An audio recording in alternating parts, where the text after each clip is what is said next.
Hello chers aspirants disciples, que la grâce et la faveur de notre Seigneur Jésus soient avec vous. C'est avec beaucoup de joie que je vous retrouve pour la première leçon de notre module 1 sur la croix ou encore comprendre la croix et ses implications dans la vie du chrétien. Avant toute chose, avant de commencer la première leçon, on va ensemble baisser la tête, prier ensemble afin que le Seigneur conduise toutes choses et qu'il nous dirige durant ce temps. Prions. Excellent Père de grâce, nous voulons te dire merci. Merci pour ces temps de formation, ces temps d'édification. Et merci parce que tu nous conduis à la compréhension de ta parole. Nous prions que tu viennes disposer nos cœurs et que, Seigneur, ton onction soit sur moi afin d'exposer avec la plus grande clarté et la plus grande des grâces les mystères de ta parole.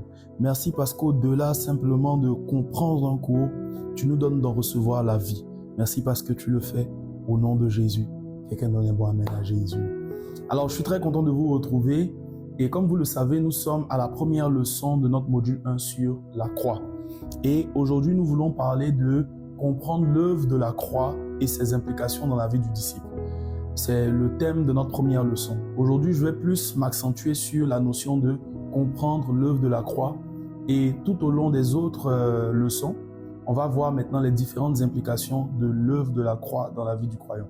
La première des choses que j'aimerais dire, c'est que la vie chrétienne part de cet enseignement de base. C'est très important de le comprendre. Vous savez, souvent beaucoup de personnes veulent réaliser des exploits avec Dieu, vivre une vie de sanctification, avoir une force dans la prière, être capable d'aimer comme Dieu, de marcher comme Dieu, de faire les choses de Dieu, mais elles n'ont pas compris que tout part de cet enseignement de base. L'œuvre de la croix, c'est vraiment le pilier de la vie chrétienne.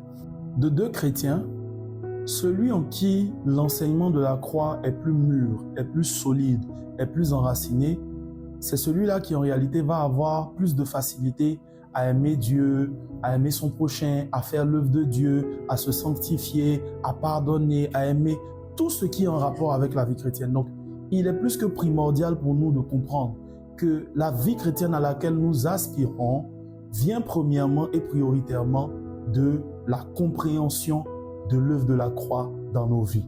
Alors pour cela, aujourd'hui, donc, comme je l'ai dit tantôt, nous allons voir ensemble un ensemble d'éléments qui vont nous permettre de comprendre l'œuvre de la croix. Alors pour comprendre l'œuvre de la croix, quand on parle de l'œuvre de la croix, quelqu'un dit avec moi l'œuvre de la croix. Dis encore avec moi l'œuvre de la croix. Quand on parle de l'œuvre de la croix, on parle en réalité de ce que Jésus-Christ a accompli. On parle de ce que son sacrifice nous a apporté. Mais pour comprendre l'œuvre de la croix, il faut d'abord avoir un petit contexte concernant la croix. Et aujourd'hui, je vais vous donner quelques éléments qui vont vous donner de mieux comprendre ce que le Seigneur a fait pour vous au travers de la croix. Alors, qu'est-ce que c'est que la croix? Pourquoi, par exemple, Jésus n'a-t-il pas été tué en étant égorgé, en étant poignardé? Pourquoi quelqu'un n'a-t-il pas pris une lance pour lancer sur lui et puis il est mort? Pourquoi est-ce qu'il était important qu'il meure de la manière dont il est mort? Pourquoi est-ce qu'il était important qu'il passe par l'ensemble des procédés par lesquels il est passé? C'est cet ensemble de choses que nous allons voir aujourd'hui. Alors, je vais revenir sur la croix. La première des choses qu'il faut savoir, c'est qu'en réalité, la croix n'est pas une invention divine. Beaucoup d'entre nous, souvent, lorsque nous pensons à la croix, nous en faisons un objet particulier parce que pour nous, comme on parle de l'œuvre de la croix, Jésus a été crucifié sur une croix. Mais il faut d'abord savoir que historiquement parlant, la croix n'est pas une création divine. Alors, quand vous prenez la croix, d'abord, il faut savoir que la croix était un instrument de torture. Et c'était un instrument de torture qui était utilisé par diverses civilisations. Et au nombre de ces civilisations-là, l'Empire romain, qui à l'époque où Jésus est arrivé sur la terre, était l'empire qui dominait Israël. Cet empire-là avait en réalité vulgarisé cet instrument de torture. Donc la croix était un instrument de torture utilisé par plusieurs civilisations. Mais c'est à l'époque des Romains que ça a été vulgarisé, c'est-à-dire ça a pris une dimension vraiment basique. On prenait vraiment la croix et on l'utilisait régulièrement. Donc c'est très important de comprendre que ça a été créé par d'autres civilisations que les Romains ont récupéré et ils en ont fait une coutume pour les exécutions des malfaiteurs, des malfrats, de ceux qui étaient considérés comme des personnes maudites. Donc, première des choses que tu dois comprendre, c'est que la croix est une invention païenne. Ce n'est pas une invention divine, c'est une invention païenne, je dirais même démoniaque. Parce que créer un instrument de torture comme ça, on va le voir par la suite, qui causait autant de souffrance, qui faisait autant de mal, ça ne pouvait pas être une inspiration divine, c'était de Satan. Mais c'est justement ce que Satan a mis en place pour faire du mal que Dieu a utilisé pour faire du bien. Alléluia. La deuxième des choses qu'il faut comprendre donc, c'est à quelle occasion est-ce que la croix était utilisée. Il faut savoir que la croix était spécifiquement utilisée. Donc, dans l'Empire romain, il y avait différentes tortures en fonction du niveau des personnes, de la classe sociale des personnes. Donc, dans l'Empire romain, vous savez qu'il y avait différentes classes sociales. Il y avait les personnes qu'on appelait les citoyens, les non-citoyens, les esclaves. Et la croix, en fonction du niveau social, il y avait des tortures qui étaient, enfin, des moyens de châtiment qui étaient utilisés en fonction de la classe sociale à laquelle vous apparteniez. Et la croix était en réalité l'instrument de torture qui avait été utilisé pour le châtiment de ceux qu'on considérait comme des esclaves, de ceux qu'on ne considérait pas, de ceux qui étaient des criminels, de ceux qui étaient des malfaiteurs, de ceux qui étaient jugés, c'est-à-dire les crimes les plus graves là. On les châtiait à partir de la croix. Donc la première des choses qu'il faut comprendre, c'est que la croix, c'est un châtiment qui était réservé aux personnes les plus basses dans l'échelon de la société, aux personnes qui étaient considérées comme des malfaiteurs, comme des malfrats, comme des bandits tout simplement. Et on va le voir ensemble dans la parole du Seigneur. Est-ce qu'on peut prendre ensemble nos Bibles et on va lire ensemble quelques passages. Prenons par exemple ensemble Galates 3, verset 13. Prenons ensemble notre Bible dans le livre de Galates 3, le verset 13. Je lis la parole du Seigneur. Galates, le chapitre 3, le verset 13. Je lis la parole du Seigneur. Christ nous a rachetés de la malédiction de la loi, étant devenu malédiction pour nous, car il est écrit, maudit est quiconque est pendu au bois.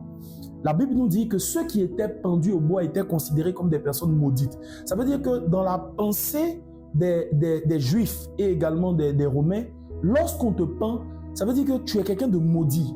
Tu es quelqu'un, il y a une malédiction qui est sur ta vie, il y a quelque chose qui n'est pas bon qui est sur toi. Donc la croix faisait ressortir le fait que la personne qu'on pendait au bois était quelqu'un de maudit.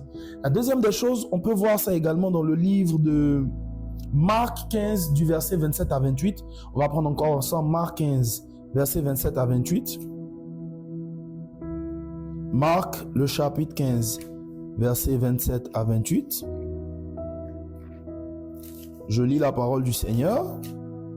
La Bible nous dit, en Marc 15, versets 27 à 28, « Ils crucifièrent avec lui deux brigands, l'un à sa droite et l'autre à sa gauche. » Verset 28, « Ainsi fut accompli ce que dit l'Écriture, il a été mis au nombre des malfaiteurs. » Donc la croix était un instrument de châtiment contre les malfaiteurs. Donc on retiendra ici l'idée principale de ce premier point, que la croix devait servir à châtier. Donc c'était un instrument de torture, un instrument de châtiment pour ceux qui étaient des personnes maudites et pour des personnes qui appartenaient aux plus basses classes de la société et qui étaient considérées également comme des malfaiteurs.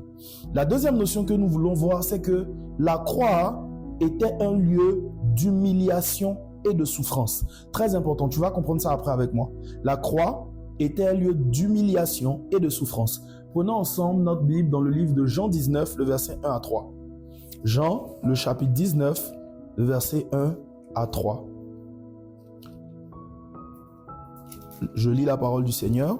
Jean 19, verset 1 à 3. La Bible dit, « Alors Pilate prit Jésus et le fit battre de verges. Les soldats tressèrent une couronne d'épines qu'ils posèrent sur sa tête et ils le revêtirent d'un manteau de pourpre.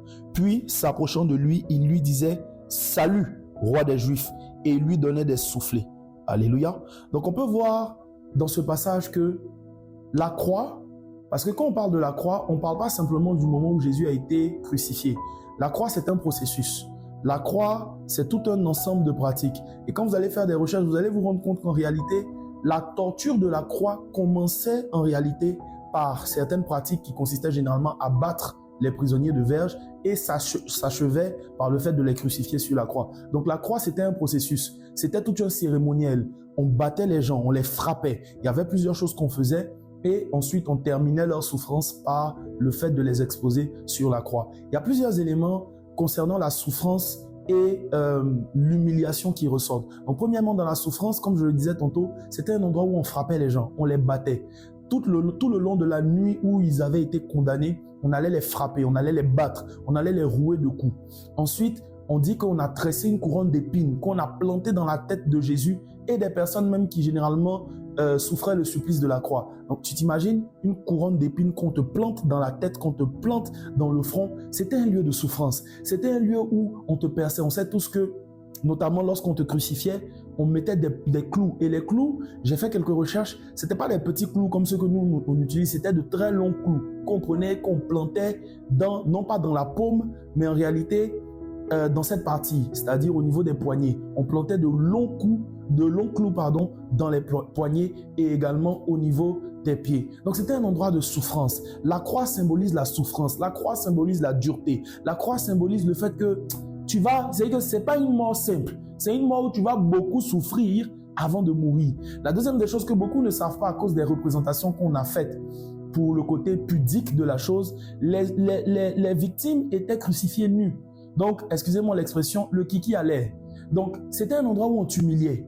La Bible dit qu'on a mis notamment sur Jésus un vêtement de pourpre, et comme tous les prisonniers. Donc, on te mettait un vêtement de couleur voyant, que tout le monde peut voir, c'est-à-dire l'humiliation, des couleurs vives, comme pour dire regardez-le, comme pour se moquer, comme pour véritablement attirer une forme de honte sur toi. La Bible dit qu'au nombre des choses qu'on a fait subir à Jésus, on lui a tiré la barbe et on lui a arraché les poils de la barbe. Or, dans la tradition juive, la barbe d'un homme, c'est comme sa gloire, c'est comme son honneur. Donc vraiment, la croix, à la notion de croix est rattachée la notion véritablement d'humiliation, de souffrance, de douleur. Ça, c'est la deuxième chose que je voudrais que vous reteniez.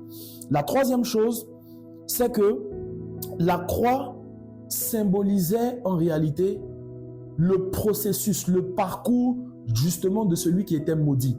Comme je l'ai dit tantôt, vous allez voir que ça commençait par un ensemble de châtiments. Donc la première des choses, quand tu es condamné à la croix, quand tu es condamné au supplice de la croix, tu vas d'abord commencer par souffrir. On va commencer d'abord par te battre. Ce n'est pas une mort un coup, ce n'est pas une mort instantanée. Il faut d'abord qu'on te frappe, qu'on te bat.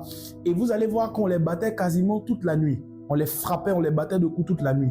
Au petit matin, lorsqu'on avait fini de les battre de verre, généralement, beaucoup même pouvaient même succomber là. Parce que tu imagines, toute une nuit, on te frappe. Mais au petit matin, on les chargeait en réalité de ce qu'on appelle le patibulum. Alors, c'est quoi le patibulum? Il faut savoir que contrairement à ce qu'on pense, les prisonniers n'étaient pas chargés de la grande croix. Vous savez, la croix, c'est un édifice. C'est, dans la croix, vous avez en réalité deux composantes. Vous avez le bois vertical et vous avez le bois horizontal. Le bois vertical était en réalité déjà planté sur les endroits où on les crucifiait. Parce que c'est un grand édifice. Tu imagines, on fait monter un homme dessus. Donc, c'était un édifice de près de combien de mètres? Près de 5 mètres, je pense, si je me souviens bien. Et vous aviez la partie horizontale qui était tout aussi imposante. Donc, ce qu'on faisait en réalité, c'est que on ne les poussait pas à porter toute cette croix. Non, c'est le patibulum là que transcrit dans le français. Donc, le patibulum, c'est le bois horizontal auquel on les attachait. On les attachait et ce patibulum là était lourd, il était pesant. Donc, tu imagines un homme qu'on a frappé toute la nuit, qu'on a battu toute la nuit, qu'on a torturé toute la nuit, et au matin, on lui met encore un joug là-dessus. Donc, il portait le bois, on les attachait à ce bois-là, et généralement, ce bois-là les courbait. Voilà pourquoi dans l'histoire de Jésus, vous allez voir qu'il est mentionné qu'à un moment donné, on a demandé à un homme, Simon, de venir porter la croix. Pourquoi? C'était aussi une coutume. J'insiste vraiment sur la notion de coutume, tu vas me comprendre pourquoi dans le dernier point. C'était une coutume. Lorsque les prisonniers étaient trop fatigués, qu'on n'avait pas envie qu'ils meurent trop vite, après avoir été roués de coups, on prenait des personnes qui étaient là dans le public au hasard et on les obligeait à les aider à porter ce bois-là. Donc, pour Jésus, ça a été pareil. On a pris quelqu'un, Simon, et on l'a obligé à porter le patibulum, donc la partie horizontale. Et on les oblige à porter ça sur de longues distances. Parce que le lieu où on les crucifie et le lieu où on les bat, il y a quand même un certain nombre de kilomètres. Donc, les prisonniers, les personnes qui étaient victimes portaient ça du lieu où ils avaient été battus jusqu'à ce qu'on appelait le lieu du crâne. Et une fois qu'ils étaient arrivés là, on les clouait maintenant, on mettait les clous dans leur poignet et ensuite on les hissait sur le haut dans leur poignet et dans leurs pieds et on les hissait sur le haut du bois vertical. Et si vous comprenez bien l'image, ces personnes-là étaient donc clouées à partir de leurs poignets et ils étaient aussi cloués à partir de leurs pieds. Donc, on mettait les pieds de manière jointe et on clouait un clou à l'intérieur. Donc, en réalité, quand tu imagines un peu ce que je suis en train de te dire, c'est comme si le poids de eux-mêmes reposait sur eux. Et c'est ça qui était la mort atroce. C'est-à-dire que tu es dans une position où toi-même, ton poids te tire vers le bas et c'est très douloureux, c'est très compliqué, c'est très compliqué. Donc le but, c'était de les faire mourir à petit feu, lentement, tout doucement, de manière vraiment atroce. C'est tout ça que symbolise la croix. Et il était important que j'explique tout ça. Pourquoi? Parce que maintenant, je vais t'expliquer le quatrième point qu'il est important de comprendre en ce qui concerne l'œuvre de la croix. C'est qu'en réalité, quand on finit d'avoir toutes les informations que je viens de te donner sur le procédé de la croix, le chemin que suivaient les personnes qui étaient crucifiées, lorsqu'on comprend qu'en réalité, c'était une pratique courante, on comprend ensemble que la mort naturelle de Jésus n'a rien de spectaculaire. Souvent, dans nos pensées, dans nos conceptions, on a l'impression qu'il a été cloué, il est mort, on a mis les clous dans sa main. On faisait ça pour tous les prisonniers. Je veux te faire comprendre que de manière terrestre et de manière naturelle, la mort de Jésus n'avait rien de particulier. Souvent, dans notre imaginaire, on a l'impression qu'il a souffert comme aucun homme n'a souffert. C'est pas vrai. Ce que Jésus a vécu, tout autre prisonnier qui était condamné à la croix vivait exactement la même chose. Alors, la question que je veux nous emmener à nous poser, c'est si la mort terrestre de Jésus ne transportait rien de particulier, quel était donc le côté surnaturel? Pourquoi est-ce que la croix est aujourd'hui l'élément de base de la vie chrétienne? Parce qu'en réalité, et ça, c'est là mon quatrième point, la croix, de manière physique, cachait en réalité des implications spirituelles. On va voir tout ça ensemble. Et je vais t'inviter à prendre ta Bible dans le livre d'Ésaïe, le chapitre 53, et on va lire un passage ensemble. Est-ce que quelqu'un est béni? Si tu es béni, donne un bon amen à Jésus. Ésaïe 53, à partir du verset 1er. Je lis la parole du Seigneur. Qui a cru à ce qui nous était annoncé? Qui a reconnu le bras de l'Éternel? Alors déjà, dans ce premier verset, Ésaïe explique que il y avait une œuvre que Dieu était en train d'accomplir qu'on n'a pas reconnue. Il y avait un bras de Dieu qui était tendu qu'on n'a pas su discerner. Ça veut dire que derrière ce qui était présenté de manière physique, derrière le châtiment de Jésus, se cachait en réalité une œuvre divine. Derrière le fait que Jésus ait été cloué, derrière le fait qu'on l'a battu, derrière le fait qu'on l'a frappé, derrière le fait qu'on l'a roué de coups, se cachait en réalité des implications spirituelles. Donc la première des choses, c'est de comprendre que il faut sortir le système religieux de nos têtes. Quand on adore, on dit « Oh Seigneur, on t'a frappé, tu as tellement souffert. Personne d'entre nous n'aurait pu souffrir comme toi. » Non, la souffrance naturelle de Jésus, là, ça faisait partie d'un procédé que tout autre prisonnier passait. Ce que j'ai envie de te dire, c'est que si on a frappé Jésus, on a frappé tout autre prisonnier avant lui, pendant lui et après lui. Si là où ils ont cloué Jésus, on a aussi cloué des prisonniers avant lui, pendant lui. D'ailleurs, la preuve, on sait tous que d'autres personnes étaient clouées à sa gauche et à sa droite. Donc ça veut dire qu'il y a une œuvre qui était en train de se préparer derrière ce qu'on voyait de manière physique, que les yeux humains ne voyaient pas, que les yeux physiques ne voyaient pas. Et c'est ce qu'on veut voir au travers de la parole. Et Ésaïe commence en disant, qui a reconnu, qui a vu, qui a compris ce qui est en train de se passer? Ça, c'est dans le verset 1. Toujours dans le même Ésaïe 53, quand vous regardez maintenant le verset 5, la Bible dit « Mais il était blessé pour nos péchés, brisé pour nos iniquités. Le châtiment qui nous donne la paix est tombé sur lui et c'est par ses meurtrissures que nous sommes guéris. » Alléluia. Donc ça veut dire que chaque fois que Jésus passait par le processus de la croix, il y avait en réalité une délivrance qui était en train de s'opérer pour toi et pour moi. Quelqu'un dit avec moi, gloire à Dieu. Ça veut dire que chaque fois qu'on frappait Jésus, Dieu a fait de sorte que la croix soit un lieu de substitution. Pendant qu'on voyait Jésus de manière physique, ce n'était pas en réalité Jésus qui était présent spirituellement, c'était nous, nos vies. Puisque je t'ai dit tantôt avec les 3 premiers points que la croix là, c'était pour les maudits. Bien aimé, on doit comprendre que avant l'œuvre de la croix, nous étions destinés à la malédiction. On était destiné à la mort. Voilà pourquoi j'ai commencé par dire que la croix était réservée pour les criminels. Toi et moi, de par nos péchés, on était considérés du monde spirituel comme des criminels, comme des injustes, comme des maudits. Et on a dit que le châtiment qui était réservé à cette catégorie de personnes-là, c'était la croix. Donc, on méritait la souffrance là. On méritait la torture. On méritait qu'on nous batte. On méritait... Et quand je veux transposer ça dans nos vies physiques, vous allez voir qu'en réalité, souvent on a des défis dans nos vies et puis on dit « Ah, mais pourquoi moi ?» etc. Je veux te faire comprendre que si ce n'est l'œuvre de la croix, tu mérites ce que tu vis. Tu mérites les situations où dans ta famille on ne se marie pas. Tu mérites les situations où vous tombez malade de génération. Oui, mes amis, c'est ça la vérité de la croix. C'est pas autre chose. Sortons de la religion et comprenons la profondeur de ce que Jésus a fait. En dehors de l'œuvre de la croix, toute forme de complication, de malédiction, de problème qui pesait sur nos vies, on le méritait. Parce qu'aux yeux de la loi divine, on était considérés comme des maudits.